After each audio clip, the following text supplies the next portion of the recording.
আসসালামু আলাইকুম দর্শক, স্বাগত জানাচ্ছি বিডি সাদিয়া কুকিং স্টুডিওতে। আজকে আপনাদের করে দেখাবো চিকেন পাকোড়া।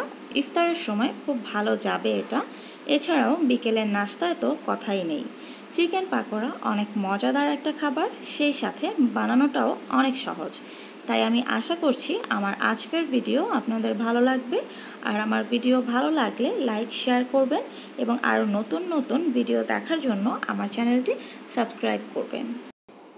পাকোড়া বানানোর জন্য আমি আজকে প্রায় 250 গ্রামের মতো বোনলেস চিকেন নিয়েছি। দুটো ব্রেস্ট পিস থেকে হাড় ছাড়িয়ে মাংসগুলোকে আমি ছোট পিস করে নিয়েছি। ম্যারিনেটের জন্য দিয়ে দিচ্ছি লবণ অবশ্যই স্বাদ অনুসারে দেবেন। দিচ্ছি 1 টেবিল চামচ আদা রসুন বাটা। এবার দিয়ে দিচ্ছি 2 টেবিল চামচ হোয়াইট ভিনেগার। এবার দিয়ে দিচ্ছি টক দই 1/3 কাপ। টক দই থেকে পানি ছাড়িয়ে নেওয়ার কোনো দরকার নেই। টক দই দিয়ে আমি চিকেনগুলোকে খুব ভালো করে মাখিয়ে একটা সাইডে রেখে দেব ম্যারিনেট হওয়ার জন্য আধা ঘন্টা। এটা খুব ভালো করে ম্যারিনেট হয়ে যাবে। আধা ঘন্টা পর আমি এবার চিকেনের মধ্যে দিয়ে দিচ্ছি কাঁচামরিচ কুচি। বড় সাইজের দুটো কাঁচামরিচকে আমি কুচি করে দিয়েছি। ঝাল কম পছন্দ করলে একটি কাঁচামরিচ কুচিও দিতে পারবেন। দিচ্ছি হাফ কাপ পেঁয়াজ কুচি, হাফ চা চামচ কালো গোলমরিচ গুঁড়ো, 1 চা চামচ গরম মশলার গুঁড়ো। তারপর দিচ্ছি কর্নফ্লাওয়ার 1 টেবিল চামচ। কর্নফ্লাওয়ারটা দিয়ে দিচ্ছি হলুদ গুঁড়ো 1 চা চামচ, মরিচ গুঁড়ো হাফ চা চামচ, কারণ আমি কাঁচা মরিচ কুচি দিয়েছি। ধনে গুঁড়ো 1 চা চামচ।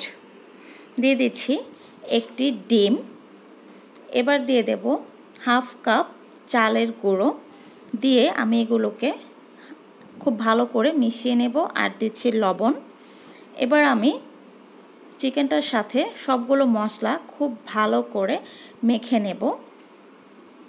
মাখা হয়ে গেলে এবার আমি এখানে দিয়ে দিচ্ছি বেসন দিয়েছি আমি হাফ কাপ। এবার বেসনটাকে আমি চিকেনের সাথে ভালো করে মিশিয়ে নেব, যেন বেসনের কোনো দানা থেকে না যায়, কারণ বেসনের দানা থেকে গেলে ভালো লাগবে না। আমার চিকেনটা মাখা হয়ে গেছে।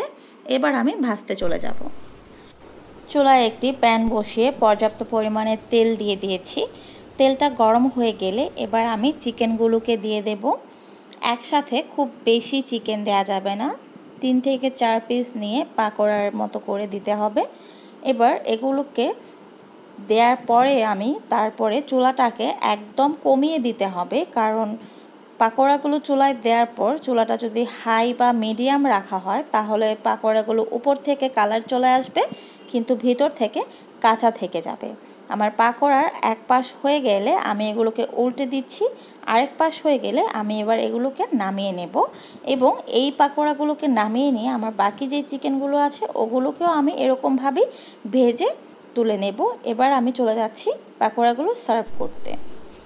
পাকোড়া আমি টমেটো সস দিয়ে সার্ভ করেছি। আপনারা চাইলে এটা সালাদ দিয়েও খেতে পারবেন, কারণ পাকোড়াগুলো খুবই মজা হয় চিকেন পাকোড়া। আপনারা অবশ্যই এটা ইফতার বা বিকেলের নাস্তায় তৈরি করবেন। আর এটা তৈরি করার পর আপনাদের কেমন লেগেছে আমাকে অবশ্যই কমেন্ট বক্সে জানাবেন। আজকে এ পর্যন্তই, আবার চলে আসব নতুন কোনো রেসিপি নিয়ে। সেই পর্যন্ত সবাই ভালো থাকেন। আল্লাহ হাফিজ।